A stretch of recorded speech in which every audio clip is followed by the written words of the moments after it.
Do you ever feel like you've missed your best time? And the ship that was heading towards progress has already taken off? And right now, Elon Musk is telling you some moments from his life that are very similar to yours, and that you can be inspired to make your life as great as Elon Musk's.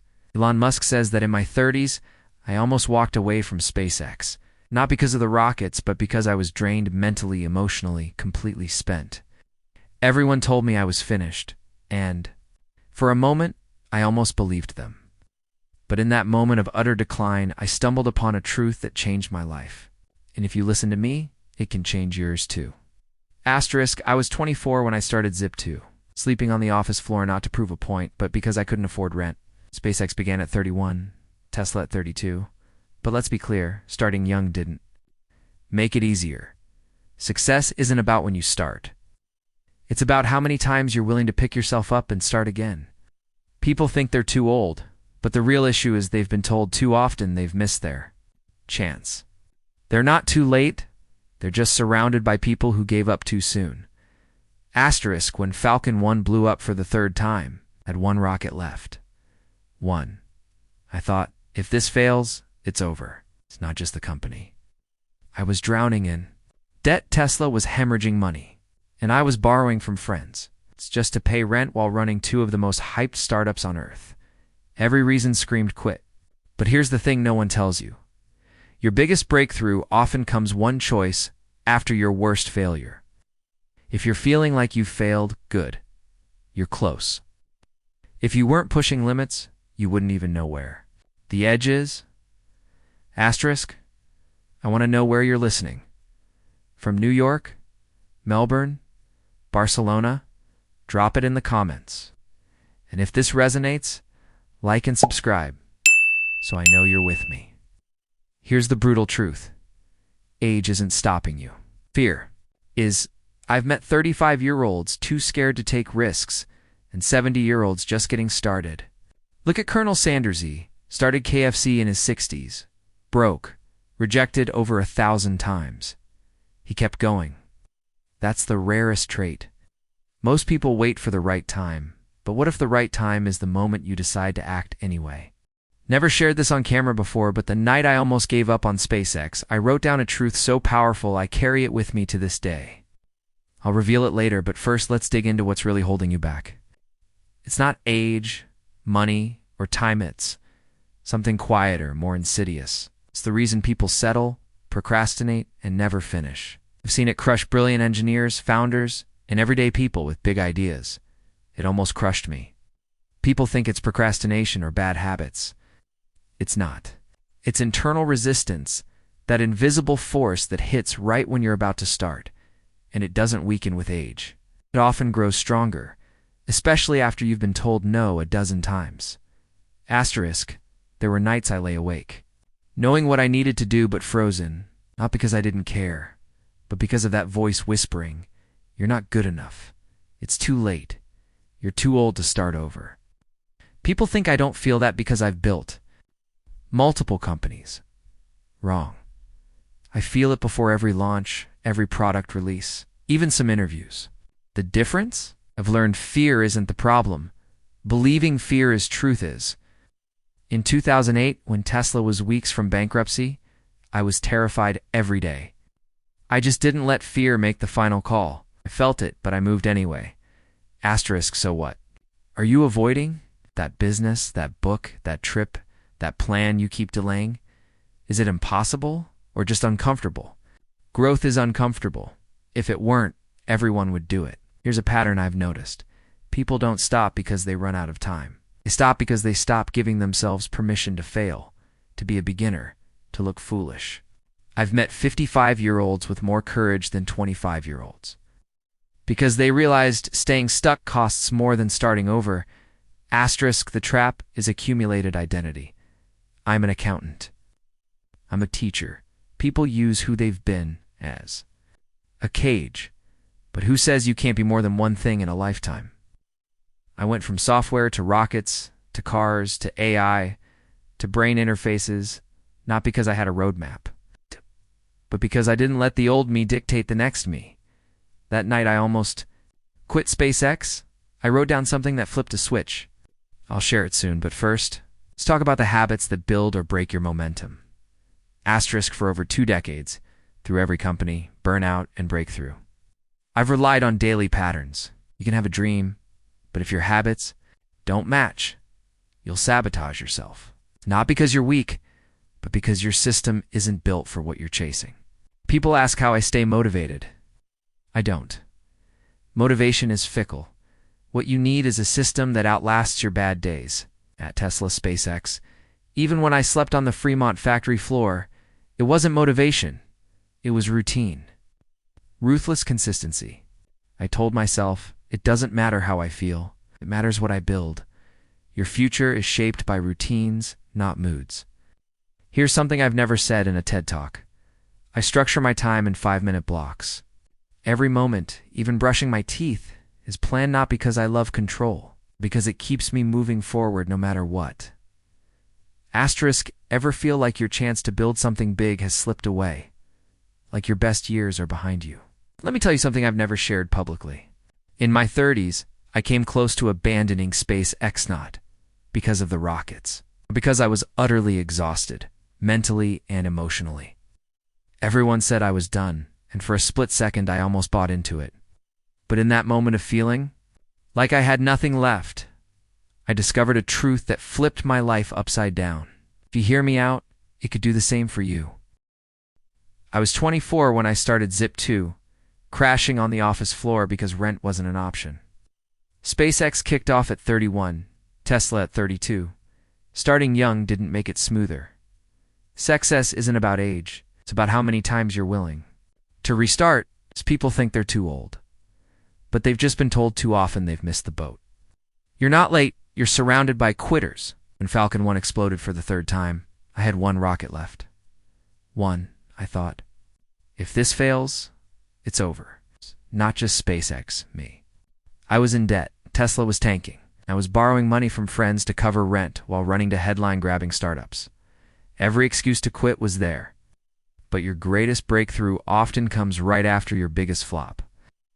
You're feeling like you've failed? Good. You're close. You're testing the edge. Asterisk, where are you listening from? New York? Melbourne? Barcelona? Drop it in the comments. If this hits home, like and subscribe, so I know you're in. Here's the raw truth. Age isn't your barrier, fear is. I've seen 35-year-olds paralyzed by risk, and 70-year-olds just starting out. KFC in his 60s broke, rejected 1,000 times. He kept moving. Most people wait for the perfect moment. But what if it's always the moment you choose to act? Asterisk, I've never said this on camera, but the night I nearly quit SpaceX, I wrote down a truth so potent I carry it with me still. I'll share it soon, but first, let's tackle what's really stopping you. It's not age, money, or time. It's a silent force that makes people settle and stall. It's crushed brilliant engineers, founders, and dreamers. It almost took me out. It's not procrastination or bad habits, it's internal resistance, that invisible wall that hits when you're about to begin. It doesn't fade with age. It often grows, especially after repeated rejections. I've had nights staring at the ceiling, knowing what I needed to do, but stuck not from apathy, but from that voice saying, "You're not enough. It's too late." People think I'm immune because I've built companies. Nope. I feel it before every launch, every release, even some interviews.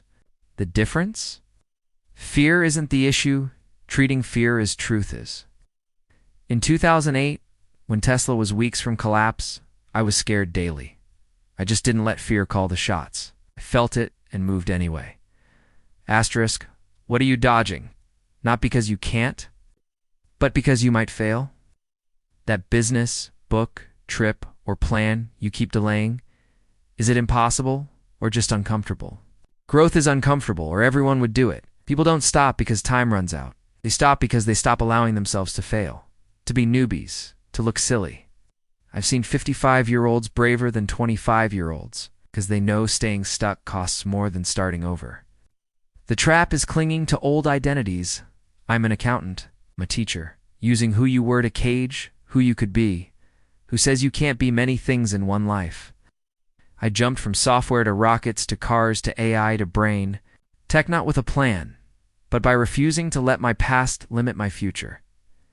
Asterisk that night, I almost quit SpaceX. I wrote something that changed everything. I'll get to it, but first, let's talk habits, the daily patterns that make or break your momentum. For over 2 decades, through every company, crash, and win, I've leaned on routines. Dreams are great, but if your habits don't align, you'll derail yourself. Not because you're weak, your system isn't built for your goal. People ask how I stay motivated. I don't. Motivation is fleeting. You need a system that survives your worst days. At Tesla SpaceX, even sleeping on the Fremont factory floor, it wasn't motivation. It was routine. Ruthless consistency. I told myself, feelings don't matter. What I build does. Your future hinges on routines, not moods. Said this in a TED Talk, but I plan my time in 5-minute blocks. Every moment, even brushing my teeth, is deliberate, not for control, but to avoid chaos. Chaos kills progress. Try it for a day. Break your next 6 hours into 5-minute slots. On paper or an app. Don't judge, just see where your focus leaks. You'll spot how often you let the day run you. Asterisk, we lie to ourselves with "I'll do it later." That phrase has buried more ideas than any failure. I used to say it until I saw it later. Means never for most. Tesla's Model S. We pushed to exhaustion because later meant bankruptcy. We launched or did no second chance. Life's the same. Windows don't stay open. You move when it's ajar or you're locked out. If you're 48, 63, or 72 and stuck, skip the affirmations, start with action. Want to be a writer? Write 200 words. A business owner. Build and sell something. Identity isn't born in your head. It's forged in repetition. One focused step at a time. Asterisk, what's your morning's first hour like? Drop it in the comments wherever you're at. Tell me. I want to challenge it with something I call time anchoring. But first, write down your morning's truth. Most people sabotage their day before 9 a.m. during the Falcon 1 failures. I nearly quit space altogether. I had $40 million left. Enough for SpaceX and Tesla. Logic said pick one. I didn't. I split the money. Not for reason, but for mission. I wasn't building for ease. I was building for impact. When habits align with purpose, you don't need motivation. Purpose punches through walls. Asterisk. Let me show you how I design my mornings, a framework anyone, at any age, can use for clarity and drive, even if you're not a morning person. My mom, at 77, uses it to build her best chapter yet. If your mornings are chaotic, your life will be too. The first hour is your launch pad. Design it right, and you're building a rocket daily. Miss it, and you're wading through noise. I wake at 7 a.m., no phone. For years, I'd check Twitter, emails, Slack, and start in panic. Now I take 30 minutes to think. Coffee in hand, staring out a window, not lazy clarity. My best decisions come there. I don't meditate traditionally, but I ask, what's today's most important problem? Not urgent important. I use time anchoring. One key action. Same time, same place, every day, no matter how I feel. For me, it's engineering meetings or design work. For you, it could be journaling or coding. This trains your identity into your core. You become the person who does the thing, rain or shine, tired or not. At 67 or 27, most lose their day in the first hour, scrolling, worrying, reacting to others' priorities. I did too. Now, I build a first win, writing down one clear decision, like approving a change or saying no to a distraction. That sparks momentum, a better fuel than motivation. So, what was your first hour today? What was your first win? Share it in the comments, be real. If it tanked, fine. Tomorrow, anchor one thing, same time, let's build this. If you're 65, 75, or 83, thinking your best days are gone, that's bad math. Live 10 more years, and that's 3,650 mornings to reinvent, rebuild, rise. That's a legacy's worth of time. I've seen founders over 70 crush it. A woman started a robotics firm at 68. A man launched clean energy at 73. They redesigned their mornings. I used to hit snooze until I realized it trained your brain to break promises. Hitting snooze isn't about sleep, it's practicing delay. Now my phone's in another room, shoes by the door. I make follow-through easy. That first win changes how you carry yourself. You face life head-on. Let me tell you why most burn out by noon, even the sharpest minds. It's not hard work, it's too many small, pointless decisions. What to wear, what to eat, those drain you. I used to crash by 1 p.m. after SpaceX and Tesla calls. Not from effort, but from mental overload. Now I protect my brain like a rocket launch. I'll show you how to structure work blocks, decision cycles and breaks to avoid frying by lunch. Your morning is your first vote for the life you want. The next 24 hours are yours. Don't give them away.